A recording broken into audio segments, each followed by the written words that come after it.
Yeah. You left out a part of the workout, which was that we played one-on-one at the You end. beat me, right? I wasn't going to get into that, Yeah. but what I was going to do is I was going to use that to transition into the Scallenge, Oh, which was well documented in the people love Boston that. area. Yep. Um, I don't know if it got the national attention that it deserves, but what was kind of the genesis of that thought? And for people who maybe don't know, it's basically you were just challenging. You're probably sick and tired of hearing people say that they're better than you, which is just a ridiculous statement. And you basically just put an open challenge to everybody. All right, come play me a one-on-one. Is that Yeah. basically what happened? So when I got done playing, obviously I mentioned earlier I love basketball. I do. And when I got done playing in the NBA, go figure this one. I played in like every rec league. I also flew around the country and I wanted to go into like the hoodest of hoods of pickup games. I'd call people in Dallas. I'd go to Dallas, play pickup, be the only white guy there. Philadelphia, LA, New York, whatever, right? So that was like I love it. I always wanted to do it. Not I didn't put it on Instagram, or anything like that. I actually just wanted to do it for me. I know I'm crazy. I know it actually didn't happen because it wasn't on the gram, but I just wanted to see what it was like playing at different places. And so I went around the country, whatever. And I was Wait, playing in wait. We might need a couple stories from those days before we get into the right. Scallenge. Just give me one gem. There's got to be a handful, but give me one. I mean, my worst game I played was at Villanova, and Evan Turner, like he just laid into me one game. I'm like, dude, my bad. All right, I got to pick it up. I get it. I don't know. I was fatigued. Maybe I drank the night before, whatever it was, right? But no, in general, like this, who you see right now is who I am. Like I walk onto a court, and I'm not.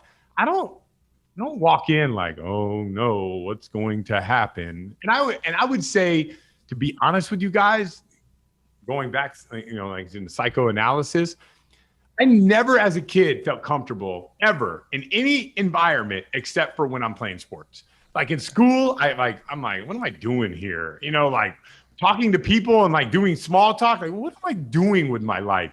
I go and play sports. It's like, oh my God, this is like the greatest thing ever, right? Yeah. So that environment is still the exact same for me. I'm never afraid. I gotta say, I was afraid one time. I fouled Shaq so stinking hard, I thought he was gonna kill me. But besides the time I fouled Shaq, and which is a funny story. Besides that time, I've never actually been afraid of anything. I just feel like that's what I'm supposed to do. I'm supposed to play sports. This is what I feel natural out there. I love it. I love the communication. I love the trash talking. I indirectly trash talk through people, and they had no idea that I'm trash talking them. It's so great, right?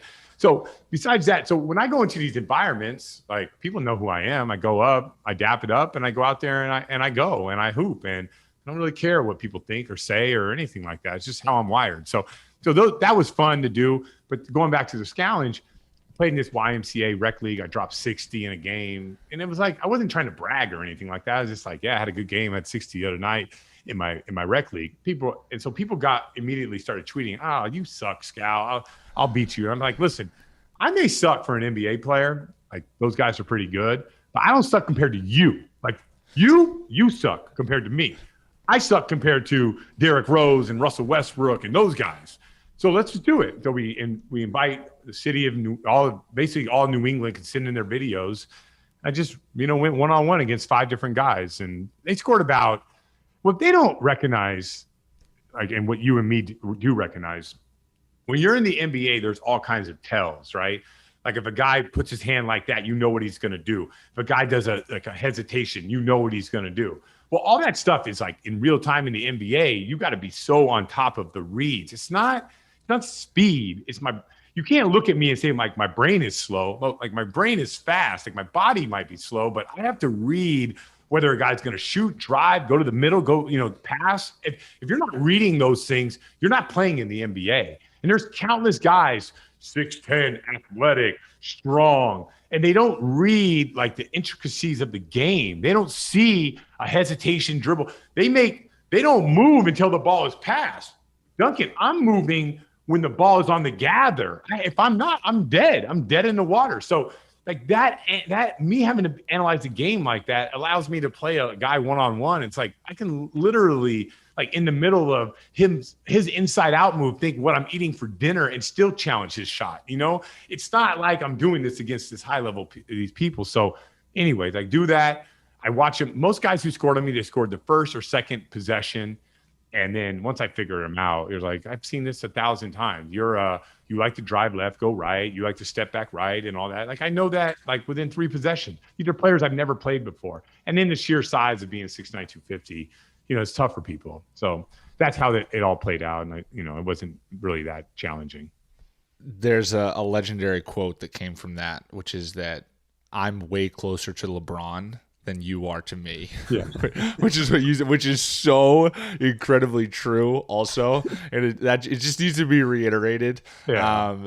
But yeah, the footage of those games, I've sifted through the footage plenty of times. There's a lot of gems in that. Sometimes, like, my favorite is when you just decide at some point that you're just fed up and you're just going to play absolute bully ball. Yeah. You're like, this game's gone on too long. Like, yeah. and not that they're scoring, but it's just like, you settled for a couple jumpers. Maybe you missed one. It's like, all right, I'm going to end the game now. And you just just barrel your chest into them and, like, just get a layup every single time. And a couple of the guys you played were, like, college level players. No?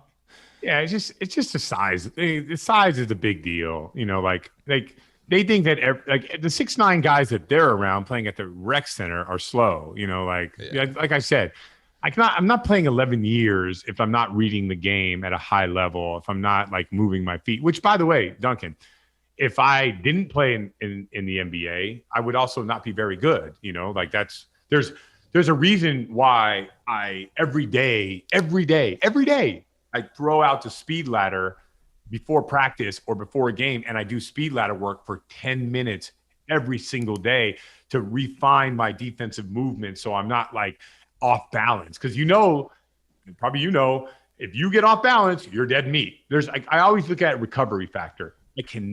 I cannot recover in the NBA. I can't get beat and then use my strength and athleticism to get back into play.